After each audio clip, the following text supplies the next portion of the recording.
Rasisme adalah suatu kepercayaan atau doktrin yang menyatakan bahwa kedudukan suatu ras atau kelompok manusia tertentu dianggap lebih tinggi dari kelompok manusia lainnya.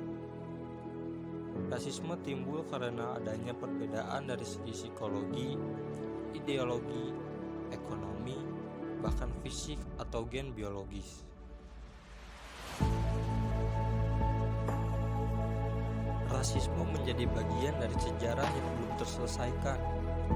Bahkan di negara maju seperti Amerika Serikat, isu rasisme terjadi sejak dulu terhadap ras kulit hitam hingga terjadi perbudakan.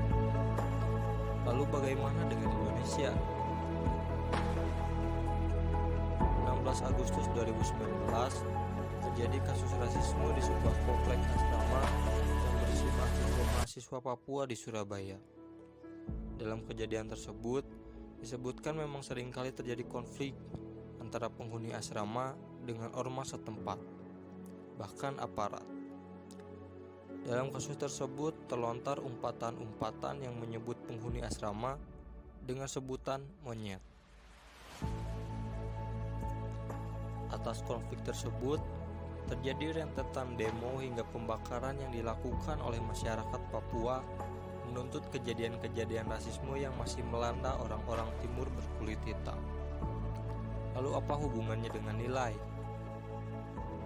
Nilai memiliki arti segala sesuatu yang dianggap baik atau buruk di dalam masyarakat. Dalam konteks keberadaan manusia dengan segala diferensiasinya, terjadi pemberian makna nilai terhadap bagaimana kita melihat manusia lain, individu antar individu, individu dengan golongan, atau golongan dengan golongan. Dalam kasus rasisme, pemberian makna nilai menjadi sebuah ukuran bahwa suatu golongan lebih baik dari golongan lain. Aku yang putih lebih baik dari ia yang hitam. Aku yang kaya lebih baik dari ia yang miskin. Aku yang Jawa lebih baik dari ia yang Batak, dan lain sebagainya. Sangat sering kita menilai manusia lainnya, aku lebih baik, hanya berdasar kepada apa yang menempel di badannya, baju apa yang ia pakai, atau bahkan dari apa yang sama sekali berada di luar kekuasaannya, seperti warna kulit, ras, dan apa yang menjadi pilihan seperti agama.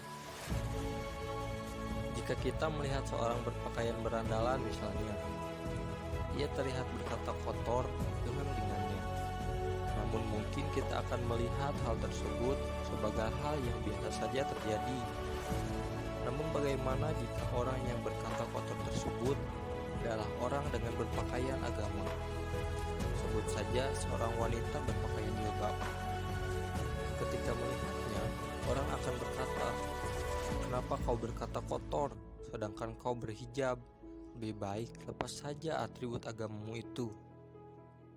Padahal kita tidak pernah tahu, mungkin saja wanita tersebut sudah terbiasa berkata kotor sejak lama, namun juga tidak berhijab.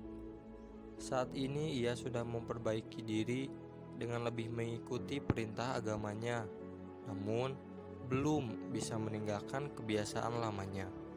Di masa mendatang, wanita tersebut tidak hanya sudah berhijab, tapi juga sudah meninggalkan kebiasaan buruknya yang lama, yaitu berkata kotor, dan menjadi pribadi yang lebih baik lagi. Seseorang dengan pakaian berandalan dianggap biasa saja ketika berkata kotor. Seorang yang menggunakan atribut agama dituntut dengan stereotip bahwa ia harus sempurna. Dari contoh tersebut terlihat dengan jelas bahwa kita dapat dengan mudah menilai manusia lainnya hanya dengan berdasar dari apa yang menempel pada badan. Hal tersebutlah yang sama terjadi pada diskriminasi ras, warna kulit, atau golongan-golongan minoritas.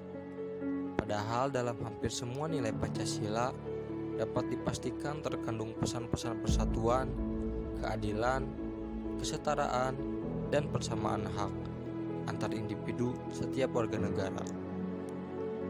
Pada kesimpulannya, saya mengajak kepada kita semua untuk tidak melihat manusia hanya berdasarkan pada apa-apa yang sudah menjadi dan apa yang menempel di badannya saja, Tapi mari kita